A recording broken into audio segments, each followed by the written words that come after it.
Hello, good evening, and welcome to today's Confessions of a Global Changemaker. Today I have the wonderful, amazing presence, image and impact consultant who is building a global business, but not only advising on how you can really create the right image and the right impact with your brand, also looking at how can you create a much larger presence, how can your brand really expand, taking you and the spirit of what you do out there to the world. So without further ado, I'd love to introduce you to the lovely Lara Lauder. Lara, hello. I'm going to introduce you on screen. There you are. Woo!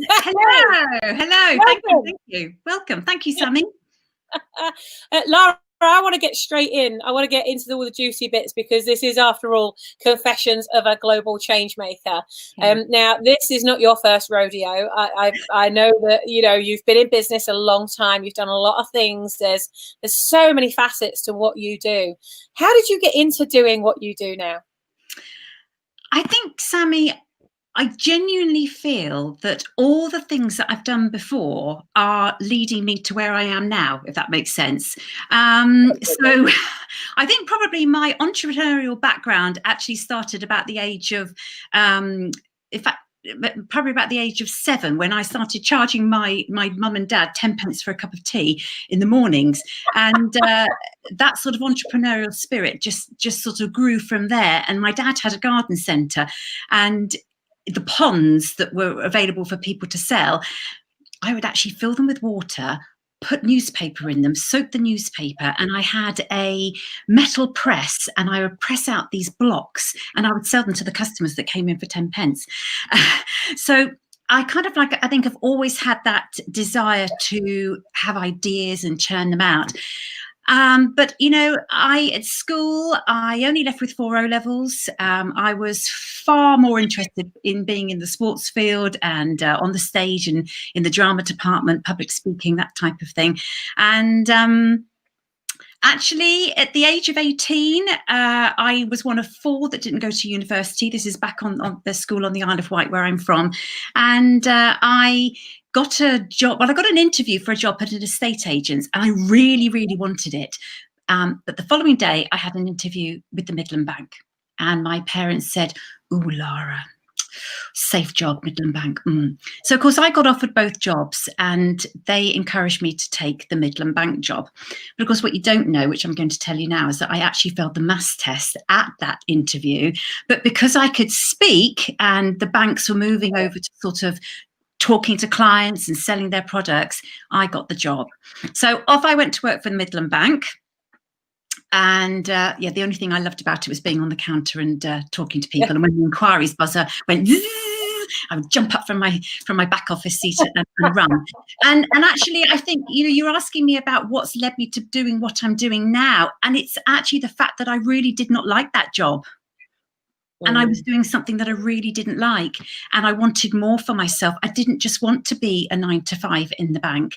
And so what I did was I approached the school where I had been at for many years, and I asked the headmaster if on a Saturday morning I could run speech and drama classes, because I had all my LAMDA, London Academy of Music and Dramatic Arts, all the speech exams up to gold medal, and for acting. And I did. That's what I did. I went and started working with children, helping them with good old-fashioned elocution. Wow. And it was when they developed a pre-prep department and they advertised for a teaching assistant that I applied. And at the interview, lovely Mr. Waddington, I don't know if he's still around, but we had this interview, and at the end of the interview, he said, "Lara, I'm not going to give you the job." And I went, "Oh, okay." He said, "I'm not going to give you the job because I believe you could be the teacher in the classroom, not the teaching assistant."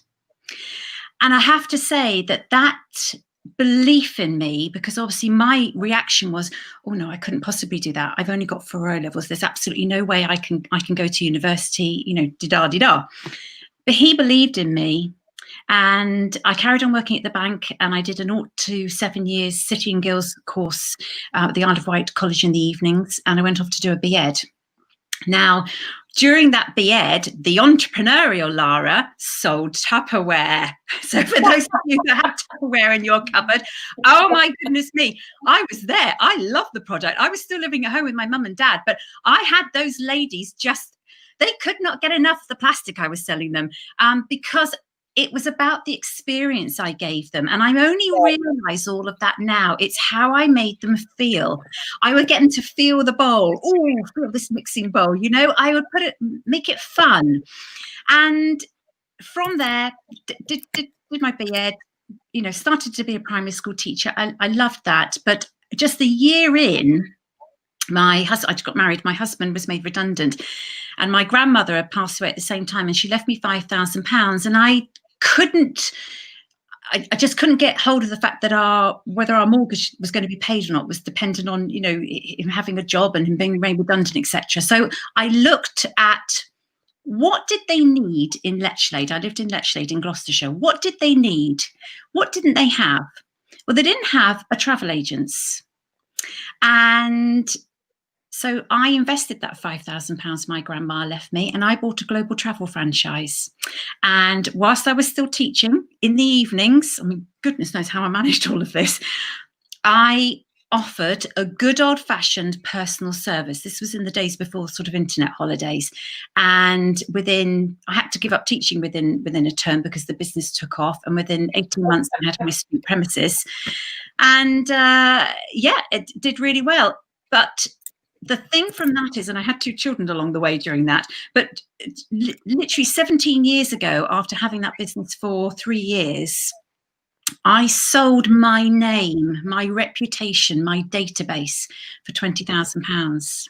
Wow. And it's only really recently, in this last sort of 6 months to a year, I don't really talk about that. I'm only just starting to talk about that now. I facilitate a networking group in Marlborough, and most people know me as Lara, who was the teacher. But actually, I have always been an entrepreneur, and I have always had that sense of business and adding value, that good old-fashioned personal service. Mm-hmm. So I did that. I had my children. I got involved with another direct selling company called Phoenix Trading, and I had a large downline. I used to go around the country training them on developing their businesses, and I absolutely loved that. But when my marriage broke down, I did have to return to teaching, and I got a 10-week maternity contract. And as you will get to know me, you'll know that when I set my mind to do something, I do it. And there's no stopping me. And actually, within 4 years, I had become an assistant head teacher. However, this is the crux. It does come with a heavy price tag when you go hell for leather like that. And 7 years ago, I had an infection of the heart and pericarditis, and I have an arrhythmia problem, which undoubtedly is due to the stress, not only of such a demanding job. Anybody who's got small children and you're working 9 to 5, and you've got difficult ex-husband will appreciate those things. So in order to sort of say about what brings me to where I am now, I obviously had a period of time where I had to give up teaching because obviously I had a weakened immune system. And as much as I love those snotty little 5-year-olds, my immune system doesn't love those snotty little 5-year-olds. And I can't cope with that. So it leads us to about 4 years ago right now, when I literally felt on the scrap heap. I felt dull on the inside and really dull on the outside. And I came across on the internet colour analysis. And, you read on these websites, oh, it's going to change your life. Oh, it's going to make you this, make you that, make you something. And I thought, yeah. But obviously everyone was saying, Lara, what would you like for Christmas? So I said to my new husband, I have a new lovely husband, and my 2 girls, do you know all I want for Christmas is a colour analysis voucher? And I got it. I was just so excited. And on a wet, very dull January morning, it was the 3rd weekend in January, and this will be 4 years ago in January, I went and had my colours done. Now, anybody that's had ill health and a long-term ill health, you'll know that there's a sort of paleness to your skin, and not only that, you'll be able to relate to that dull on the inside, dull on the outside. Well, I was one of the tearjerkers when you look in the mirror and you've got these coloured swatches going underneath your chin. And it was when the lady put on this really cool, vivid cobalt royal blue underneath my chin, I started to see the whites of my eyes again. And I started to see a colour return to my cheeks rather than this paleness, because I was wearing a mustard. And I love mustard, but mustard clearly didn't love me. And it just... I hate to use the word life-changing, but it really was life-changing. I could not believe how just a little bit of colour, the right colour underneath your chin, could make you look so different. And more importantly, when you look in a mirror and you like what you see coming back, oh my goodness, the feeling that you have inside. She then put on a really bright lipstick. And I went, oh my goodness me, I can't possibly wear that, because I've been wearing this blushing nude lipstick, you know, fade in the background. But of course, I suit the bright, so it all goes. Well, I was blown away, and I couldn't believe that no one had told me this information. I'd gone through to my 40s and no one had told me. And I booked for the style class there and then. And by the end of March, I was in the training room of a national franchise learning how to do colour analysis. And my motivation, it wasn't the money. Of course, I wanted to earn some money again, but I was really lucky that, you know, I was married again and I had that pressure taken off me. But my motivation was that I felt there must be so many people like me who, for whatever reason, whether it be illness, cancer, heart, anxiety, depression, grief, whatever was that was going on in their life, could just be the day-to-day trials of life. If I could just show them and share with them this wonderful thing of colour, just the right colour underneath your chin, well, wouldn't that be wonderful? And you know, is this something that I could have done? You know, I was asking myself, could I do this from home? Could I fit it around my health? Because obviously my health is very, you know, has been very up and down. And the answer was yes. And that's what I've done. And I'm pleased to say that actually 2 years down the line, when my franchise came for renewal, I thought to myself, actually, I don't need you anymore.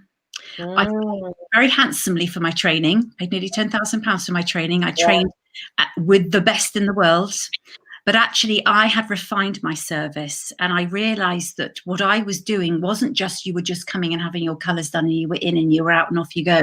Actually, it was the difference I was making to them afterwards and the level of service that I was giving. And I wanted to give that because I could start to see from the testimonials that were coming back the difference that this was making to them. They were having the difference in their lives that I was. So I made this huge decision coming up sort of 18 months ago to break away and become independent, which anyone who's had a franchise will know when you step out of the franchise and they don't like it one little bit. But actually, I think my service is even better now than it was then. And actually what it's made me do is it's made me utilize all my skills. And I did work with a coach about 2 years ago who actually, she was the one that unpicked all my skill set. And she was the one that said, Lara, have you really done all that speech teaching, the voice control, all the public speaking? She said, you know, your CV reads, you know, wider than a lot of people out there. So it's putting that together that actually has led me now to being what I call, you know, developing your personal presence, developing your voice, understanding what your message is, and of course, more importantly, being able to articulate it clearly, confidently. And of course, that confidence, in fact, some of my business cards now say, Lara Lauder, unlocking your hidden confidence, because it's not just the colours, it's not just the voice work, it's when I tap in. And yes, this is probably where I do use my teaching skills, and I listen and I empathise, and of course my business knowledge as well. It's all of that. So Sammy, that's why I feel that, I know that was a really long story, but can you see that everything? No, I love it. I'm really unpacking, you know, because that's the most important thing to me. It's like, it's actually listening to the story behind the story. That's, and it's in those moments that you're able to say, you know, there's so many things that you've highlighted there out of this treasure chest of background information. There's loads of questions that I have though. You know, so let's get into those. I've been drawn to looking over here at you. You're at the corner of my eye. So, there's one thing that we haven't touched on in this series so far, and that is the franchising solution, because there are many people who, are looking to either buy into a franchise or to model the systems of a franchise, because that means you've got a business that you can walk away from and it still continues to work without you when you're not there. But also there's so that's the modeling a franchise method side of things. But also there's the element of franchising that is, okay, well, could I franchise my business? And so, that you've got all of those skills as well, to have gone through so many. I mean, you've got network marketing under your belt, you've got franchising under your belt. So, twice by the sounds of it. So, there's lots of facets to you when somebody's building a business that you can advise from so many different angles. So let's talk a little bit about franchising for a moment, because like I say, we haven't spoken about this yet, but I want to talk about it from the point of view of, is it possible to franchise your own vision, your own mission? Is it possible to franchise your story? Is it possible to take your message and turn it into something that maybe not even franchising, but licensing is a very similar model, keeping, all of them give you an element of control over your brand. Yes. So what would you say to somebody who, not necessarily thinking of franchising, but wants to model the franchise process? What would you say is the number one key thing that they need to do that models the way a franchise works, so that they can exit from their business and the business doesn't consume them? What would that advice be? I think for anybody that wants that has a product, well, it's a service, isn't it, really, for a franchise, because obviously you want that to be replicated on a much larger level. So you have to have something unique. Now, I don't necessarily think that I'm going to be able to franchise out what I do because it's unique to me. It's the way Lara Lauder makes them feel. However, the workshops and that I've put together about overcoming your fear of speaking in public, how to craft your, how to unlock your passion, how to craft your script, and of course, how to deliver, I could potentially franchise that out and have other people delivering that. Yeah. I think it comes down to, do you think that other people have the skill set that you have to be able to do it? Are you in a position to train them? Is it something that's going to actually to be feasibly able to be rolled out? I mean, I have never thought about actually franchising what I do. I think if you are the person who has the franchise, because obviously I've come out of 2 franchises. I've sold one, and of course I've not renewed my franchise on another one. And obviously I've had the potential implications of that year non-compete. Okay, looking at the contract and looking carefully at the contract. I think if you are going to franchise out, your contract has to be absolutely watertight. And I believe that the people who I was with when I did my colour and style training, I actually used their, how should I put it, not so quite tight contract to my advantage, because I went through it with a fine tooth comb. And that's how actually I've been able to do what I've been doing towards and not actually having it for a year's non-compete without actually having to go to court. And that does come with a certain amount of stress. And obviously that's not something that I really feel I should speak about. Right, you're trying to get rid of stress. But I do think that if you're thinking of franchising out your product, your service, your contract to your franchisees has got to be absolutely watertight, because there will be people like me who will go through it with a fine tooth comb, and if you want to exit, you will find your way to exit. So that would be my top tip, obviously coming back of the reverse of that. I think franchising is a great, if you are the one who is the franchisor, it's a very good, they're in it to make money.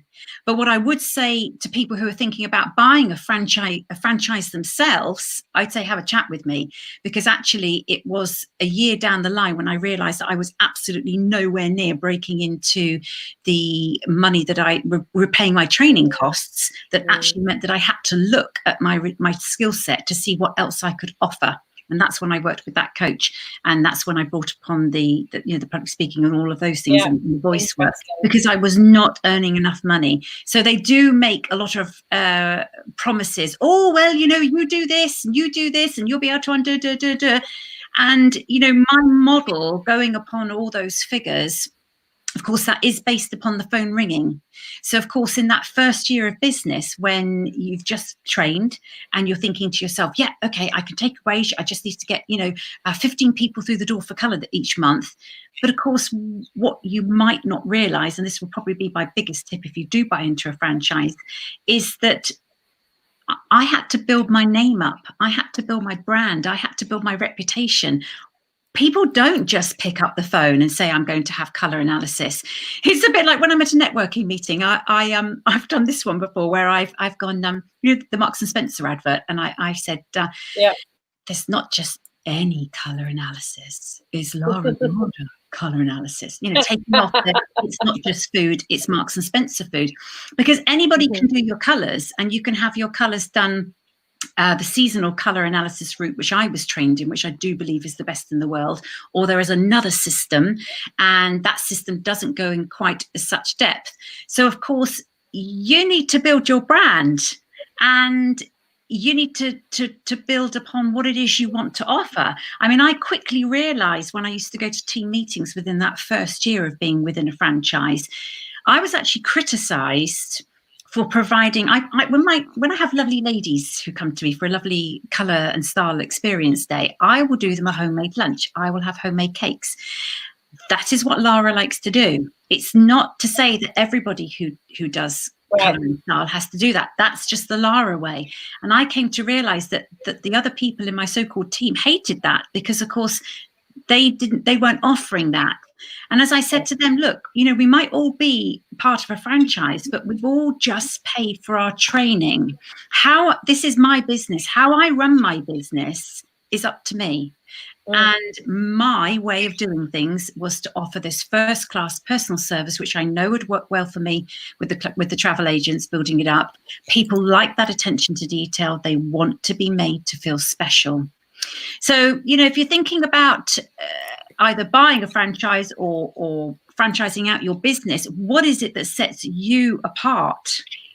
And I think probably the reason I've gone independent is because my business is so much more. I'll often say, Lara Lauder, so much more than colour, because it is so much more. They're having a lot more added value.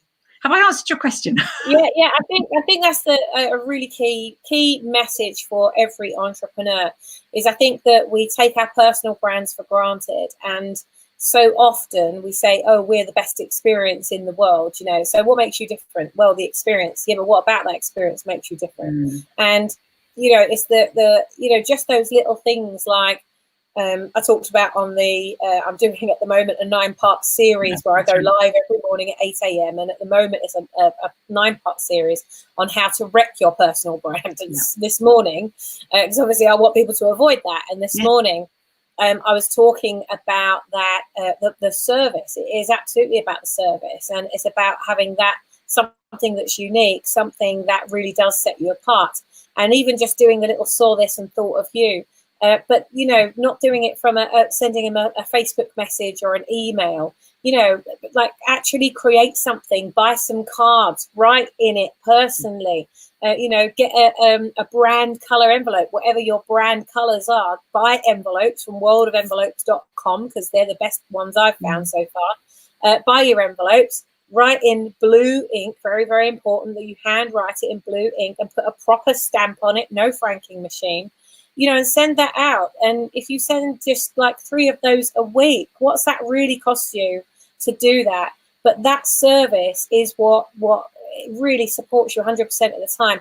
I had 2 franchises. I had 2 franchises many years ago, and I really believe, like you, that one of the things that made it so special and had people coming back every single week as a result of that, again and again, and people volunteering themselves for the leadership team, like, you know, really going out of their way, and I wasn't asking them to, but they were doing that. And I think it was because, you know, if they had a bad week, I sent them a little card. Yes. Keep going. You're important. You matter. You make a difference. Just keep swimming. And they just kept coming back. You know, what does that actually cost from a customer service point of view? It doesn't cost you anything, but you know, it's the right thing to do. And that is a thread that has gone through this entire Confessions of a Global Changemaker series so far, is do the right thing. Yes, absolutely. Do the right thing. And that is what makes you unique, because there aren't many people out there that are doing that. And being those real difference makers. You know, I'm on a mission at the moment to prove that entrepreneurialism isn't just about profit. It's also about purpose.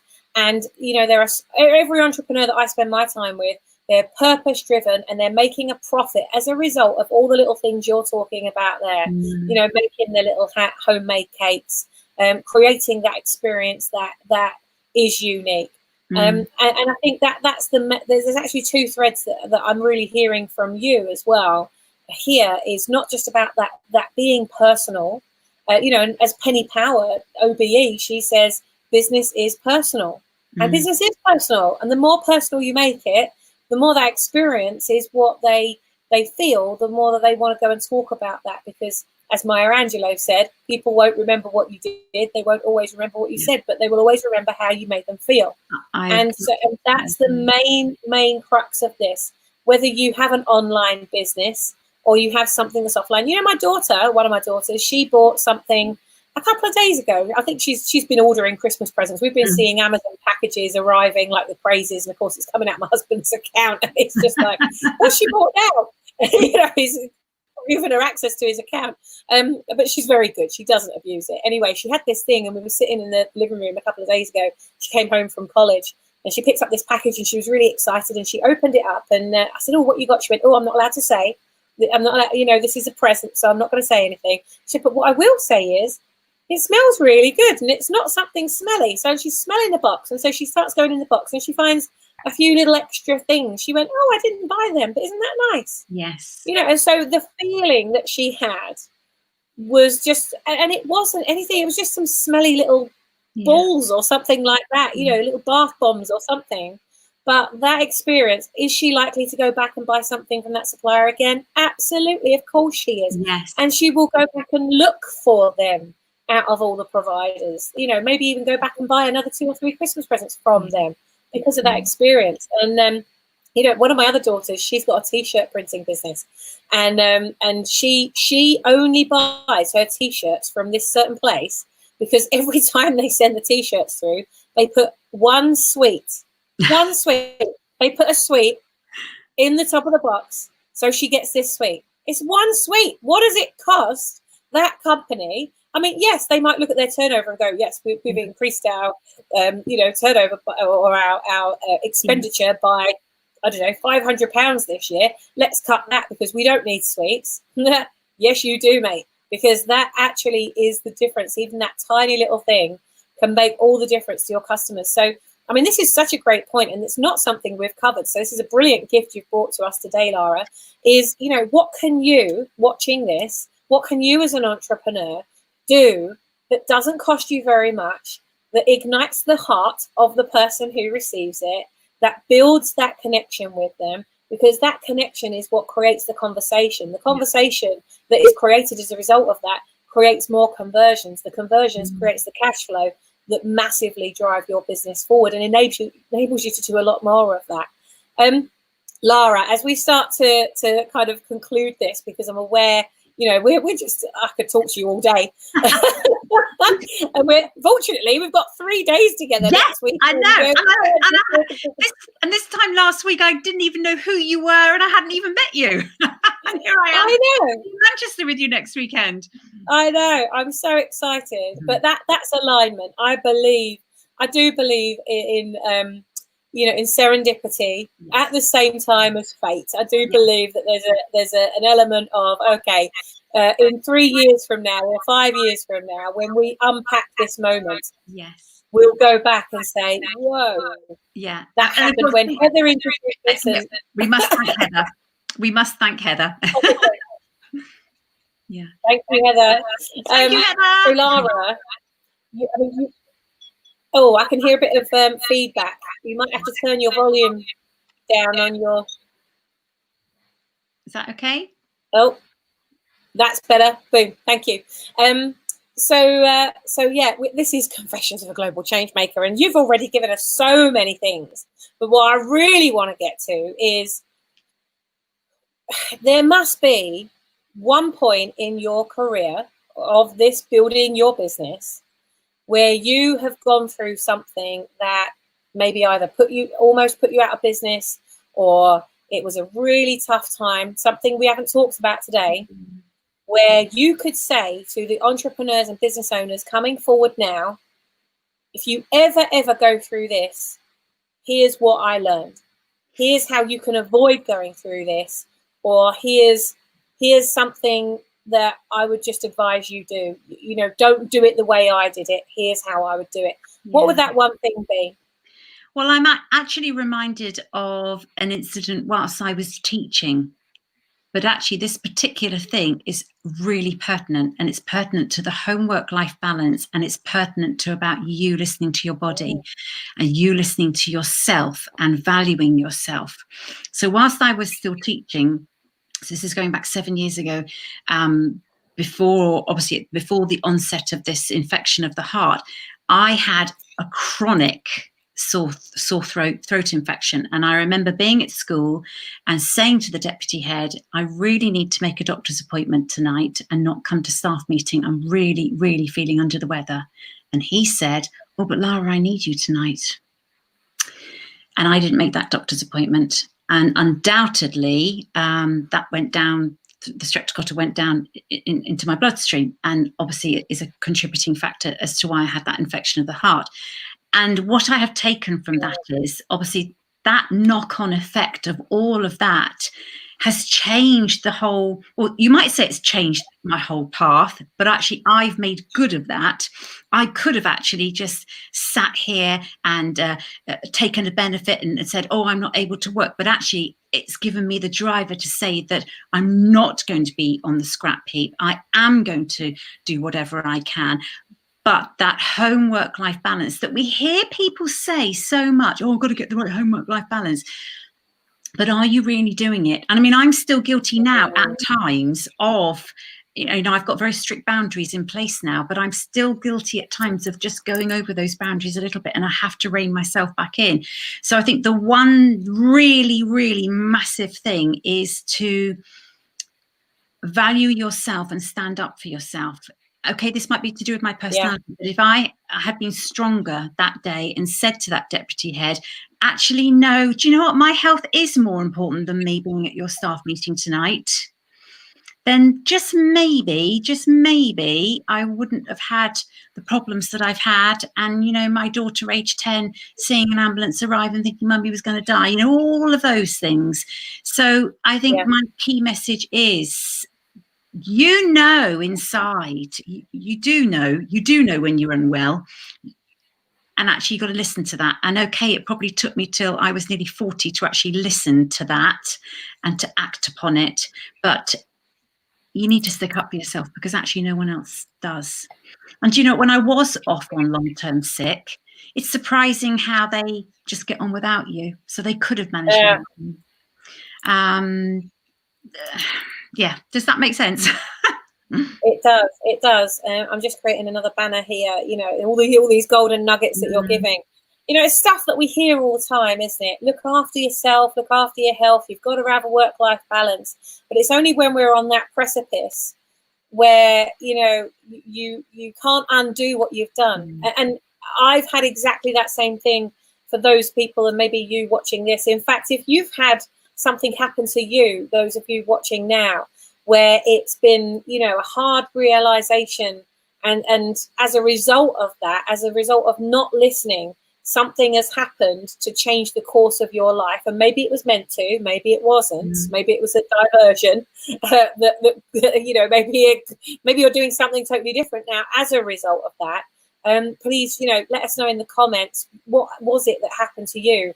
Because that's a real key thing. And like, I ended up in hospital 4 times in as many months, wired up to the heart monitor. You know what I'm talking about then. Yeah.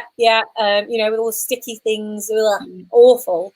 And it was only, and I remember the first time that happened to me, all I could think about was the pitch I had the next day.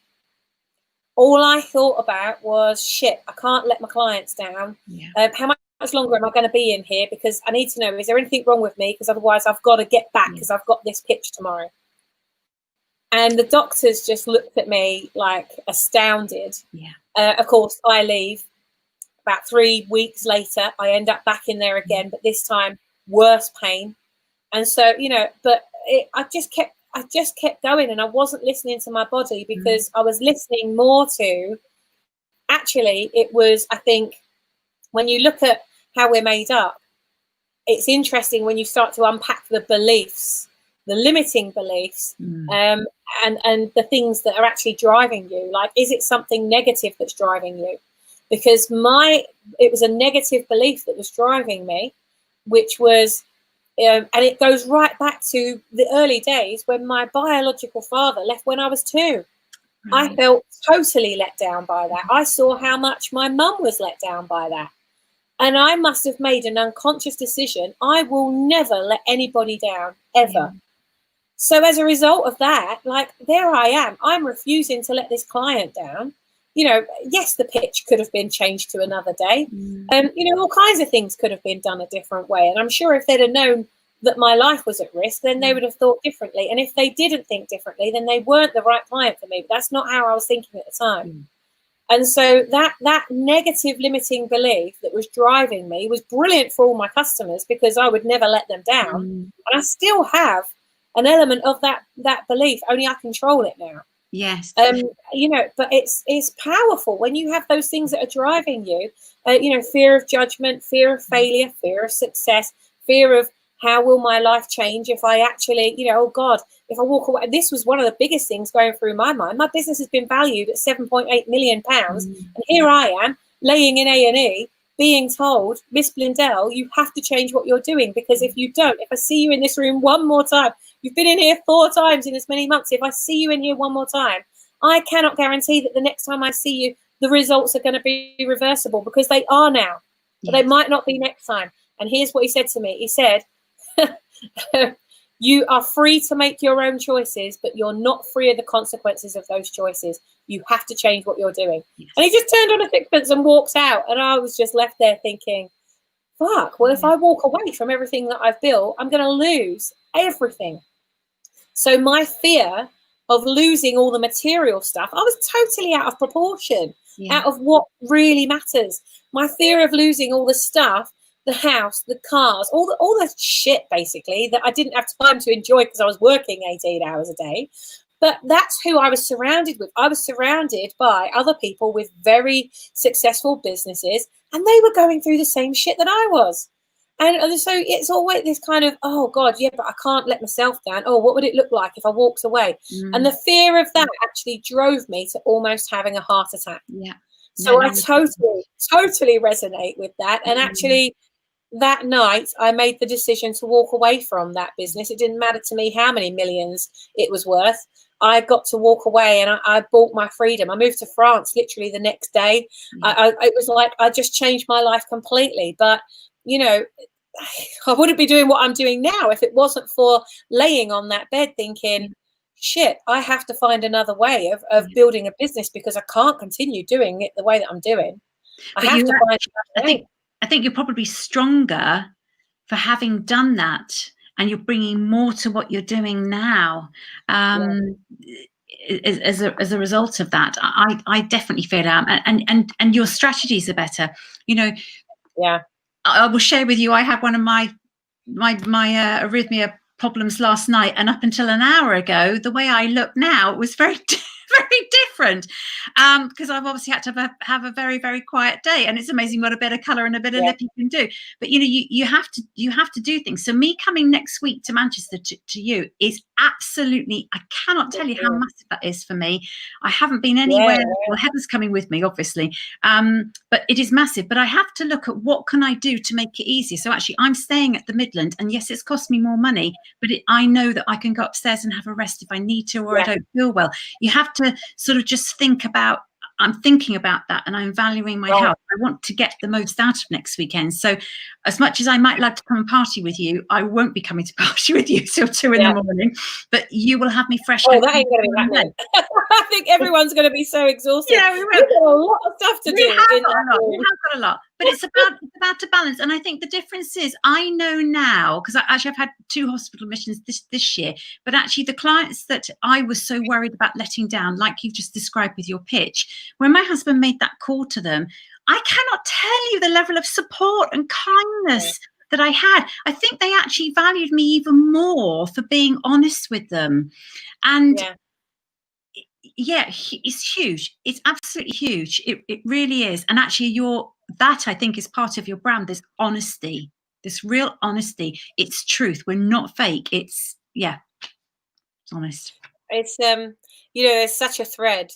Isn't it interesting? Near enough every single person, and probably every person that I've interviewed, I think this is interview 24 or 25 in 25 days. And I don't think there's one of these interviews I've done where the person that I've been interviewing hasn't had some kind of health problem along their business journey that has stopped them from doing things the way that they were doing. And they've turned it. If you take my business partner, Jamie Gilliland, who you're going to meet, she's flying in on Wednesday, her and her husband and 2 children. They're going to come and stay with us and be at the summit. So they're in Savannah, Georgia. And so Jamie, she built a massive business. And they were at the point of franchising and floating the business on the stock exchange. And just before, she was at the cinema, and her elbows, she noticed that, in fact you can watch her, she was one of the first interviews. I think she was on week 2, one of these interviews, and she said she was sitting at the cinema with her husband, and she noticed that her elbows were tingling, and she was like, what's that about? So she went to the doctors the next day. Turns out she had a brain tumor and was given 6 months to live. Luckily that was caught. I still get goosebumps whenever I think about this. Luckily, they caught it. But she had a very successful business. She had everything going for her, everything that money could buy. And there she is with this brain tumor, given the option. Okay, you got 6 months to live. We can operate, and there's a percentage of success on this particular type of tumor is very low. You can go home and just see it out. And just do what you need to do, enjoy the time you have left. Actually, no, there were only 2 options, and she said none of those options worked for me, and they just laughed at her. And I was like, well, what do you think you're going to do then? And the crux of it was, she said, I'm gonna go through the operation.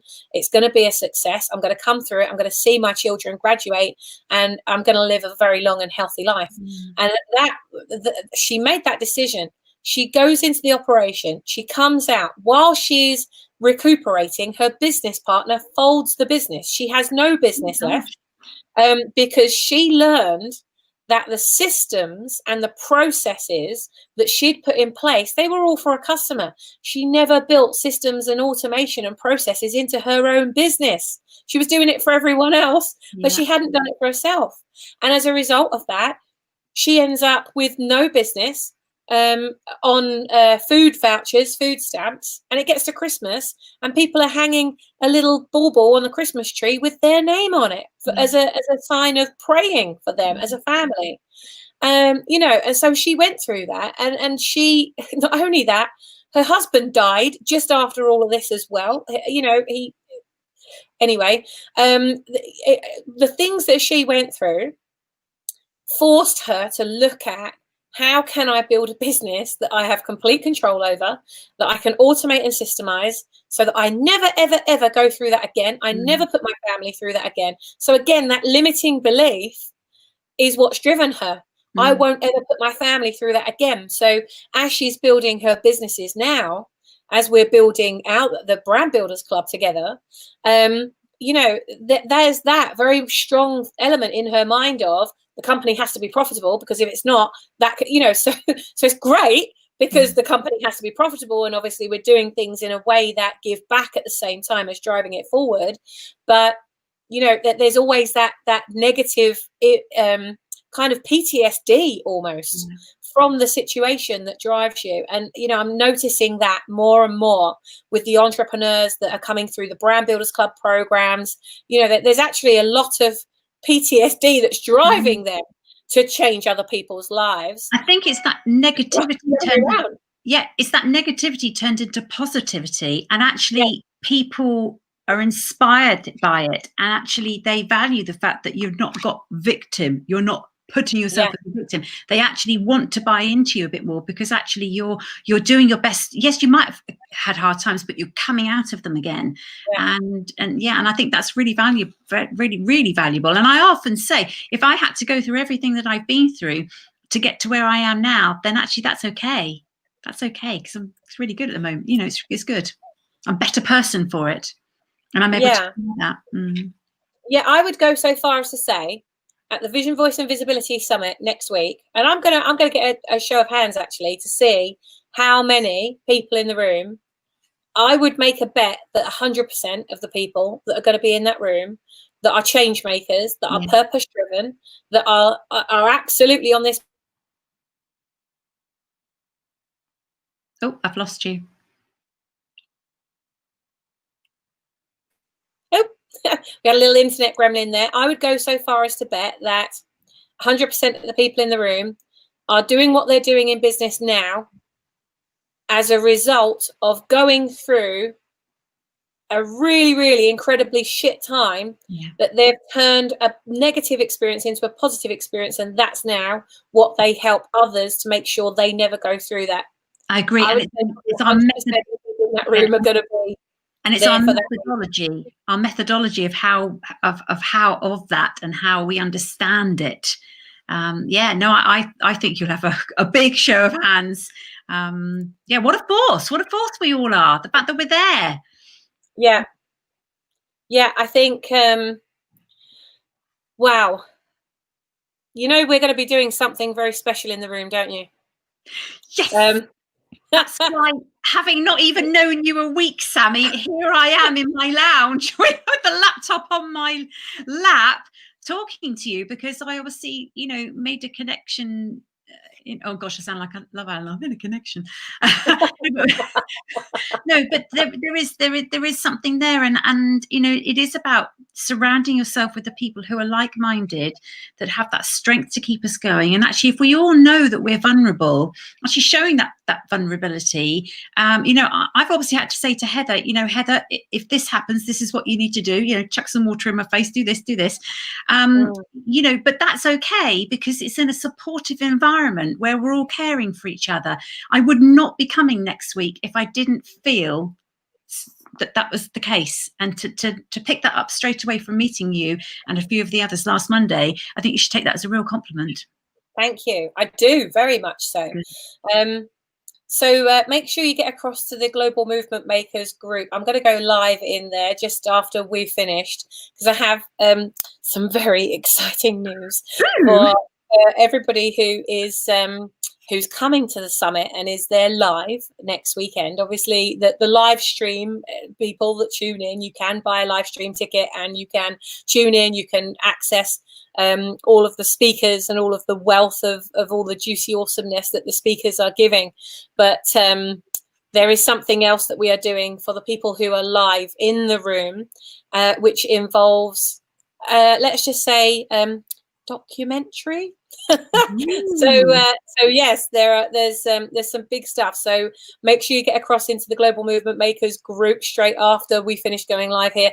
For those of you who haven't bought your ticket to the Vision, Voice and Visibility Summit yet, if you want to be a part of this, if you want to be a part of something that's way bigger than just your business, if you want to be part of something that is going to create a global movement in itself, then make sure you get your ticket. Here's how you can do that. If you replace the www with bit.ly, so bit.ly/VVV Summit 2019. It is case sensitive, so make sure you type it in exactly as you see it on the screen now. So yeah, I'm going to go across to the Global Movement Makers group now. For those of you that buy a ticket to the summit, whether it's live stream or live, you get to come across to the Global Movement Makers group and hang out with this global movement that we're building. It is a global movement which is built on each and every one of your global movements. This is about championship of each other. This is about partnership for the goals. This is about doing things that are way beyond anything that we can do on our own, but through the power of partnership and building your dream with a team, we get to build other people's dreams as well. So take care, everybody. Lara, thank you so much for this amazing, like we've been nearly an hour that we've been talking. So thank you for those of you that have stuck through it or maybe joined a little part way through. Make sure you comment, let us know what you do, and if you want me to interview you, I would love to interview you. I want to get behind what you're doing as a business. I want to find out and unpack, what's your story? Why are you doing what you do now?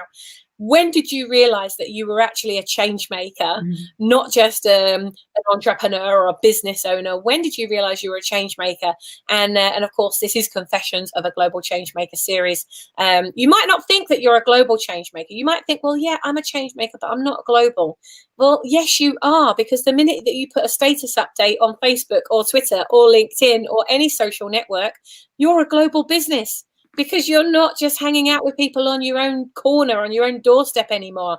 You're able to change lives in a much bigger way just by showing up. So you are a global change maker. And I would say that if you're watching this series, you're definitely a change maker. I want to interview you if I haven't interviewed you already. So do reach out to me. Let me know and we'll get your interview booked in. Lara, I can't wait to see you next weekend. Let's play together. Let's share together. Let's be the brands that we want to see in the world together, and let's keep showing you up as the amazing True North lighthouse that you are. Thank you so much, and thank you for being you, being true to being you, and for giving everybody else's brand a voice. Thank you. And thank you so much. And for everyone that's listening, thank you. Can't wait to see you all next week. Yay. I know. Okay. Right. Well, I'll see you in the Global Movement Makers group in just a few moments.